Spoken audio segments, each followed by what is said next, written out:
enfants des rues puissent sortir et trouver une vie meilleure.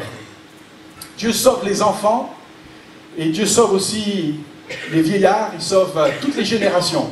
Il n'y a pas de cœur trop dur pour Jésus. L'autre jour, je relisais l'histoire, et c'est une histoire qui n'est pas vieille parce qu'elle se passe en ce moment. Vous savez qu'au Cambodge, on est en train de tourner une page de l'histoire du Cambodge. On essaye de faire face au génocide qui a détruit le pays dans les années 70 et qui a rasé de la carte du Cambodge 3 millions d'habitants. Il y a 6 hommes qui sont, au moment où je vous parle, en train d'être jugés au tribunal international des anciens Khmers rouges à Phnom Penh au Cambodge. Parmi les 6, il y a un homme qui est différent des autres. Écoutez bien. Cet homme, c'est peut-être le plus jeune des 6, il a 66 ans. Il y a 30 ans, il était à la tête d'un camp de concentration à Phnom Penh. Une ancienne école de l'époque des Français qui a été transformée en centre de torture par les Khmers rouges. Et à la tête de ce centre était cet homme, Douch, il s'appelle. Aujourd'hui, il est jugé. Et le monde entier, les caméras du monde sont rivées sur lui. Et cet homme n'a pas peur. Cet homme a tout avoué. Et les gens ne comprennent pas parce que c'est pas comme ça que ça se passe d'habitude. D'habitude, dans un tribunal international, ça joue au ping-pong. J'ai tort, non j'ai raison. Tu as raison, non tu as tort. Et ça va d'une balle à l'autre, d'un camp à l'autre. Cet homme est différent des 5 autres parce qu'il y a quelques années, sa vie a été transformée.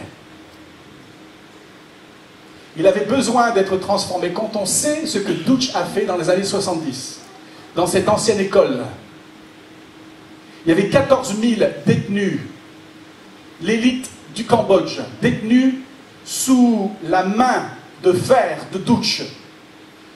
Quand je suis arrivé au Cambodge en 99, c'est l'un des tout premiers endroits que j'ai visité.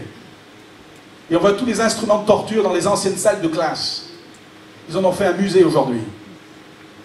Sur les 14 000 qui sont passés dans cette ancienne école, sur les 14 000, il n'y en a que 7 qui ont survécu.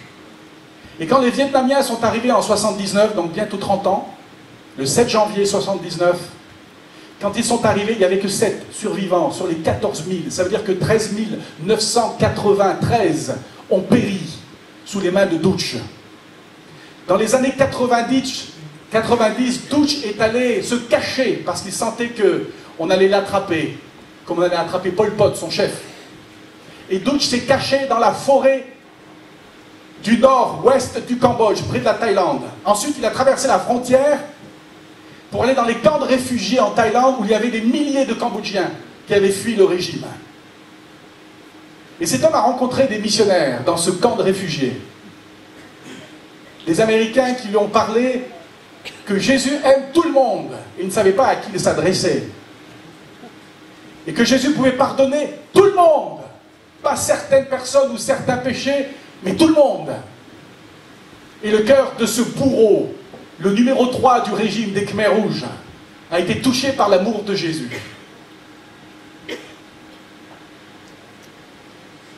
Tellement il a été touché qu'il a commencé à enseigner la Bible.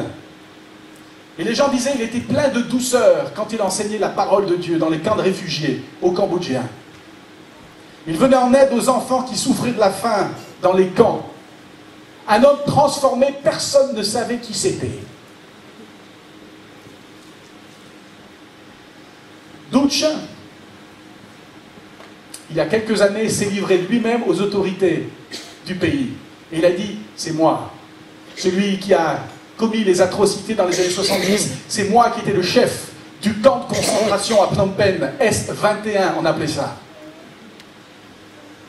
Et il s'est livré. Il est en prison aujourd'hui, il est en prison mais il est libre. Et voici ce que Douch a dit à des journalistes. Je vous l'ai peut-être déjà raconté. Voici ce que Douch a dit quand les journalistes l'ont interrogé il y a quelques mois. Il a dit, vous savez, j'ai fait des choses terribles dans ma vie. C'est maintenant l'heure de payer pour mes actions. Avant, je pensais que Dieu était très mauvais. Je ne servais pas Dieu, je servais le communisme. On tuait les gens comme on tue les poulets. je vais aller en prison maintenant, mais c'est normal. Peu de temps avant de se livrer à la justice, Douch s'est fait baptiser. Le pasteur qui l'a baptisé, le pasteur Lapelle, qui a baptisé Douch, ce pasteur-là a eu son père, sa mère, son frère, sa sœur, radiés, torturés et tués par les Khmers rouges. Et c'est ce pasteur, l'un des seuls survivants de cette famille Lapelle, qui a baptisé Douch. Et voici ce que le pasteur Lapelle a dit: si Jésus peut changer Douch, il peut changer n'importe qui. Ça, c'est l'une des plus belles phrases que j'ai jamais entendues, quand on sait de qui ça vient. De celui qui a baptisé l'un des pires bourreaux de l'histoire de l'humanité. Si Jésus peut changer Douch, il peut changer n'importe qui. Amen. Ça, c'est l'évangile. Si vous cherchez à présenter l'évangile à quelqu'un en une phrase, ça, c'est l'évangile. Si Jésus peut changer un bourreau, il peut changer n'importe qui. Et si vous priez depuis des années pour votre mari, votre fils, votre belle-fille, votre tante, votre grand-mère, qui ont le cœur dur comme ça et qui ne veulent pas céder à l'évangile, n'oubliez pas ce que Dieu a fait pour Douch. Si Douch peut changer le cœur d'un homme comme lui, il peut changer n'importe qui. Et si Jésus peut pardonner quelqu'un qui a permis la mort de 14 000 Cambodgiens, si Jésus peut le pardonner, il peut pardonner n'importe quel péché. Nous les hommes, on différencie certains péchés. On dit même les péchés mortels et les péchés véniels. Je ne sais pas où on a trouvé ça. Mais même le pire des péchés mortels ou le pire des péchés véniels, je ne sais pas qui est le pire, mais le pire des pires des pires, Jésus peut le pardonner. Il peut tout effacer. Le sang de Jésus peut tout effacer. Et s'il y avait quelqu'un parmi nous ce matin, ce que tu as fait, personne ne le sait. Personne ne sait ce que tu as fait. Peut-être même la nuit dernière. Et tu dis, je viens à l'église, mais personne ne sait la vie, la double vie que je mène. Ni ma femme, ni mes enfants, ni même mes collègues de travail. Personne ne sait ce que je regarde, ce que je fais, ce que je me permets de faire quand personne ne voit. Les images que je feuillette, les sites internet que je visite, personne ne le sait. Tu peux ce matin prendre ce vieux sac d'ordures et le déposer à la croix. Quand les enfants au Cambodge décident d'arrêter de ramasser des ordures et de commencer une vie meilleure, de sortir du puits et de vivre la liberté, quand ils déposent ce vieux sac et on enclenche le programme de parrainage pour ces enfants, quand ces enfants cessent de ramasser des ordures, c'est le plus beau jour de leur vie et c'est le plus beau jour de ma vie. Et ils déposent ces ordures dans le dépotoir et ils disent, c'est terminé, je ne passerai plus mon temps sur cette grande décharge. Vous savez que Golgotha, c'est la plus grande décharge publique du monde. Parce que ça sent mauvais à Golgotha. C'est une grande décharge, ça fait 2000 ans qu'on jette des ordures au pied de la croix. Il y a encore de la place pour vos ordures, pour mes ordures. Et avant de commencer une vie meilleure, une nouvelle vie, une nouvelle année, vous dire, Seigneur, je vais ramener mon vieux sac d'ordures qui sent tellement mauvais. Mes vieux chiffons, mes boîtes de conserve, tout ce qui sent mauvais, Seigneur. Ça fait trop longtemps que je le traîne. Je vais le jeter à Golgotha et ne plus jamais le reprendre.